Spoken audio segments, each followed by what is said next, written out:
हाय, मी शुभांगी आणि आत्ता हे मी माझ्या थर्ड ट्रायमिस्टरच्या 7th मंथमध्ये गावाकडनं आल्यानंतर हा माझा फर्स्ट चेकअप होता. त्यामुळे थोडीशी धाकधूक होती की बाळाचं वेट काय येईल. उठल्या उठल्या इथे आईंनी आधी माझ्यासाठी गूळ शेंगदाण्याचे लाडू बनवले होते, कारण HB थोडंसं कमी झालेलं आहे. तिथे गेल्यानंतर डॉक्टर नव्हत्या म्हणून आधी तर आईने दिलेला लाडू फस्त केला आणि फायनली नंबर आला 10:30 वाजता. चेकअपला गेले तर बाळाचं वेटही छान आलं होतं, जे की अराउंड 1 kg होतं. तर बाळाचं वेट किती आलं पाहिजे याचा स्क्रीनशॉट मी पुढे टाकते. प्रत्येक बाळ हे वेगळं असतं, पण ॲप्रॉक्स किती असलं पाहिजे ते यावरनं तुम्हाला कळेल. त्यानंतर डॉक्टरांना दाखवलं, चेकअप केलं आणि सगळं काही ऑल गुड होतं. आणि घरी आले आणि तिकडनं युग देखील डे केअरवरनं घरी आला होता आणि आजी नव्हती म्हणून तो काही जास्त वेळ तिथे थांबला नाही, कारण बराच गॅप झाला.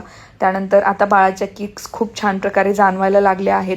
संध्याकाळी ऑफिसची कामं आवरली आणि त्यानंतर युग आणि आजी बाहेर गेले, पण पाऊस सुरू झाला. मग त्याला खूप बोर झालं म्हणून मी परत एकदा त्याला खाली घेऊन गेले आणि सध्याचं करंट युगचं फेवरेट टॉय काही असेल तर ते म्हणजे JCB. ते सगळं करून वरती आलो आणि त्यानंतर आईंनी माझ्यासाठी गरम गरम थालीपीठ बनवले होते. तेच युगनी देखील खाल्ले, ही खेळणी खेळत खेळत. आणि संध्याकाळी मी आत्ता तरी प्रोटीन पावडर न चुकता घेते. तुम्हाला जर दूध आवडत नसेल तर जी मी ही प्रोटीन पावडर दाखवते ती एकदा नक्की ट्राय करा, जी की चॉकलेट फ्लेवरची आहे. आम्ही दोघांनी छान दूध घेतलं आणि दिवसाचा शेवट झाला.